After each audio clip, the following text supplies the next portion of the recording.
The frozen war hack that kept soldiers alive when everything else failed. The secret is simple, brutal, and almost unbelievable. During the killing winters of World War II, when temperatures could drop lower than morale in a lost trench, soldiers discovered a survival trick inside snow caves, so effective it kept men alive when metal froze in their hands, and fire was a luxury no one could afford. It wasn't heroic, glamorous, or dramatic. It was raw human ingenuity, pushing back against nature's attempt to erase them. This wasn't theory. This was life or death carved into ice. Now, let's get straight into it, because this story doesn't need any padding. How soldiers learned to treat the snow as an ally rather than the enemy. One of the biggest misconceptions about snow is that it always kills. But inside a compacted snow cave, temperatures can stabilize around freezing rather than plummeting to the bone-shattering levels outside. Soldiers learned this fast. During World War II, especially in northern campaigns where whiteouts swallowed entire battalions, troops realized they could survive the night not by fighting the cold, but by manipulating their own body's survival programming. This became known among some units as the winter sleep trick. Soldiers discovered that if they warmed themselves too much before bedding down, using big fires, strenuous movements, or heavy sweating, they were far more likely to wake up at dawn dangerously hypothermic. The warmth became a liability. It tricked the body into relaxing, losing heat aggressively the moment external temperatures dropped again. So the trick wasn't about getting warm. It was about getting correctly cold before resting. Sounds counterintuitive, but it worked. The trick involved letting the body's metabolism shift into a slow, controlled burn. Soldiers would reduce movement before sleeping, avoid sweating, and, here's the part modern survivalists still use, breathe through layers of fabric to recycle a small amount of heat and moisture without flooding the snow cave with condensation. Too much moisture meant ice, and ice meant death. Inside these snow caves, men weren't cozy. They were stable. The goal wasn't comfort. It was survival math. They scraped out a raised sleeping shelf to avoid lying on the cold floor. They used their packs and spare clothing as insulation between their bodies and the snow. And most importantly, they allowed their internal temperature to drop slightly before entering their rest phase.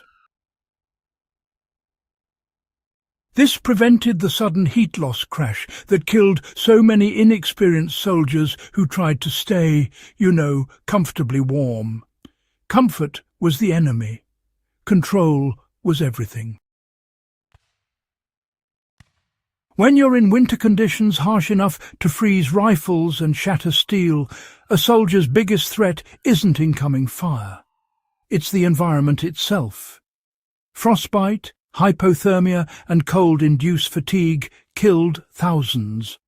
On fronts where temperatures reached levels that made eyelids freeze, this snow cave trick became a quiet, life-saving art.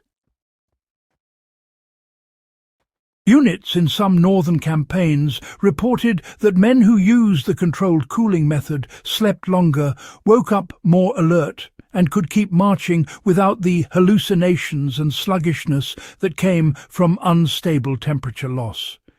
It didn't just preserve life. It preserved combat effectiveness. This wasn't a magical hack. It was physiology, fieldcraft, and necessity merging into one. If you're stranded in deep snow, this trick still works. Here's a practical example. You're caught in a storm with no shelter except the terrain around you. You dig into a drift, carve out a dome-like pocket, and, smooth the walls so moisture doesn't form dripping points. You add a raised shelf and block the entrance loosely with your pack. Now, the key part. You don't overexert yourself inside. No sweating, no relying on big bursts of heat. You let your body cool, then insulate it with dry layers. You keep your breath controlled. You rest. The snow stabilizes the temperature, shielding you from the lethal cold outside. It's not glamorous, but honestly, it can buy you hours, sometimes days. Another example. You're camping in deep winter and the fire dies overnight. Instead of panicking, you apply this idea. You cocoon your heat rather than generate it. You rely on stable insulation, low moisture, and slow metabolism. The trick is timeless because the science is timeless. This is where, the swagger of nature itself comes in. Snow is frozen air, a lot of it. Those tiny pockets of crystal and oxygen trap heat better than most people realize. Soldiers in World War II, took advantage of this naturally engineered insulation. Their caves functioned almost like primitive igloos, warming only slightly, but more importantly, refusing to get dangerously cold. They turned the battlefield's worst feature into a survival tool.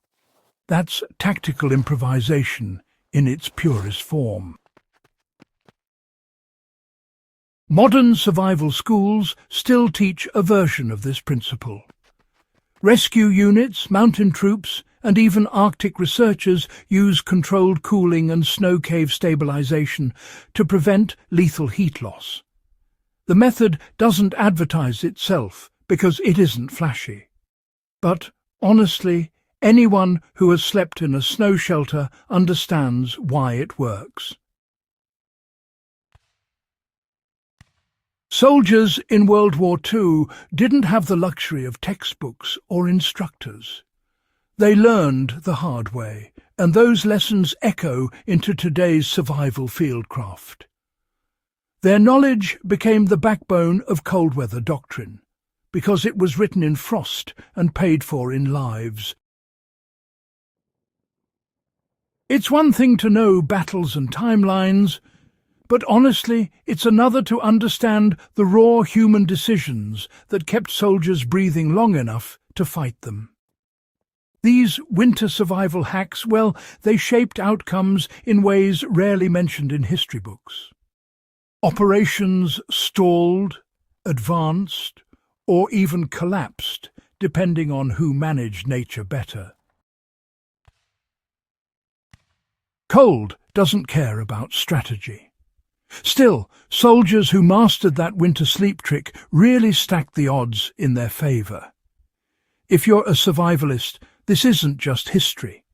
It's a tool, a mental blueprint for staying alive when the world turns white and hostile. If you're a historian, it's proof, I think, that innovation isn't always loud. Sometimes it's a whisper inside a snow cave, a technique quietly shared between exhausted men who simply refuse to freeze. That's the kind of detail that brings World War II to life. Not just the battles, but the battle to survive the night.